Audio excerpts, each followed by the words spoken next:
Bonjour Monsieur Vauquelin. Bonjour. La dissidence française qui a récemment devenu un parti politique compte présenter une liste le 26 mai prochain aux européennes. Pouvez-vous nous en dire un peu plus sur cet engagement?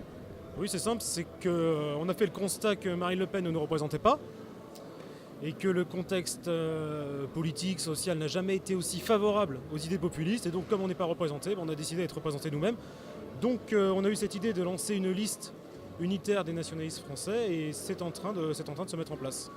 Monter une liste aux européennes demande des fonds considérables. Comment comptez-vous faire?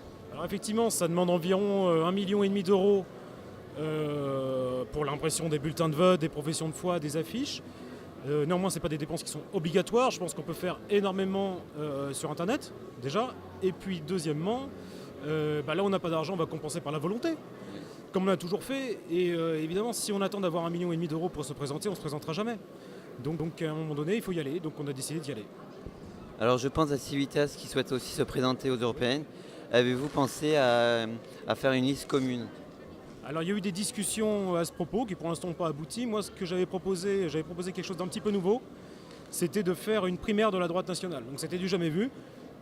Tous les chefs, toutes les têtes de liste se seraient réunis, par exemple ici, un grand espace, auraient débattu publiquement, filmé, évidemment retransmis sur YouTube en direct. Et puis chacun aurait voté. Tous les participants, quelles que soient les étiquettes, ou même sans étiquette, auraient voté, moyennant une petite participation. Et puis ça aurait désigné une tête de liste unique pour tous nous représenter. Bien sûr, on aurait signé un papier avant, comme quoi on s'engage comme une primaire chez les Républicains ou ailleurs. Et malheureusement, cette idée-là n'a pas été retenue par, les têtes de liste concernées. Par contre, j'ai constaté qu'il y avait grosso modo 95% des militants qui étaient pour. Donc on s'est dit, notre liste, on va l'ouvrir aux candidatures extérieures, ce qui fait qu'aujourd'hui, notre liste, qui est en cours de constitution encore, rassemble des militants qui viennent de plusieurs organisations. Alors quel sera votre message et votre capacité à faire face à l'omerta des médias, au moins des financiers, à laquelle vous serez bien entendu confronté? Alors, premièrement, quand on constitue une liste et qu'on a une liste validée par le ministère de l'Intérieur, il y a une obligation de couverture médiatique minimale. Ça, c'est le premier point. Deuxièmement, vous avez peut-être dû remarquer que la dissidence française a quand même une certaine capacité à faire du buzz, à faire de la communication, notamment sur Internet, qui nous permet en fait de s'affranchir presque des médias traditionnels pour se faire connaître. D'ailleurs, le développement de médias parallèles, en même temps d'ailleurs que la mobilisation des Gilets jaunes, parce qu'il y a une sorte d'explosion d'idées, montre que les médias institutionnels commencent à décliner. Il y a de plus en plus de gens qui vont par exemple s'informer sur les reportages de Vincent Lapierre, sur des sites de réinformation, Télé Liberté ou plein d'autres. Et ça montre que les médias traditionnels ne sont plus incontournables. Et c'est plutôt bon signe, notamment pour nous. Le gouvernement mène actuellement une répression contre les mouvements de droite nationale. Cela ne risque-t-elle pas de freiner les possibilités de recrutement pour votre liste? Non, je pense pas. Alors effectivement, le gouvernement, comme tous les gouvernements en fait, successifs depuis toujours, s'oppose ardemment aux idées nationalistes et particulièrement aux organisations nationalistes et nationalistes révolutionnaires. C'est un fait, ça a toujours été. On s'est toujours adapté face à cette répression. Parce qu'évidemment, on peut dissoudre des organisations, mais on ne peut pas dissoudre une idée, on ne peut pas dissoudre une communauté, on ne peut pas dissoudre même une génération, parce qu'en fait, je pense que c'est surtout un mouvement de génération.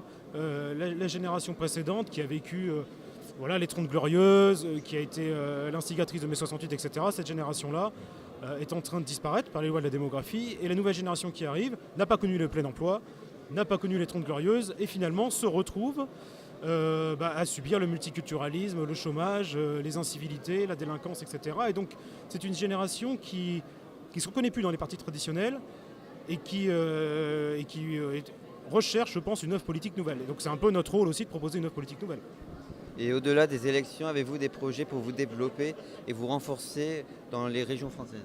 Oui, absolument. On a des sections un peu partout en France qui organisent des activités aussi variées que, évidemment, les collages, les tractages, les collages d'affiches, etc. Les entraînements sportifs, les activités de randonnée, par exemple, de découverte du patrimoine naturel, du patrimoine historique, qui n'est pas une activité politique au sens strict, mais qui est une activité, on dirait, plus culturelle, de racinement identitaire. Et je pense que c'est aussi très important.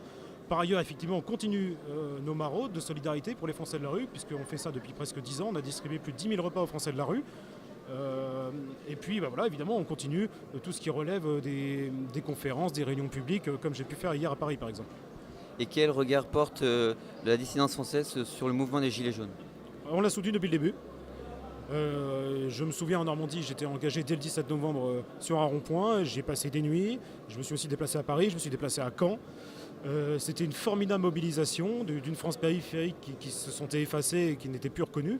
Le problème, en fait, ce qui s'est passé, c'est qu'il y a eu un changement sociologique de la mobilisation parce que les gens qui étaient sur les ronds-points, ce n'est pas du tout les mêmes personnes qu'on retrouve dans les grandes villes. Sur les ronds-points, vous avez des artisans, des commerçants, des pères de famille, des travailleurs. Dans les grandes villes aujourd'hui, dans les manifestations, vous avez des bobos, des étudiants, des syndicalistes, des gauchistes en fait, qui pourrissent cette mobilisation comme ils ont pourri toutes les mobilisations depuis 30 ans. Donc en fait, le problème il est là, il y a eu un changement sociologique parce qu'il y a un changement de la tactique. Au lieu de bloquer les ronds-points, on s'est dit qu'on allait manifester en ville, c'était une très mauvaise idée, et voilà où on en est aujourd'hui. Merci beaucoup, monsieur Vauquelin. Je vous en prie.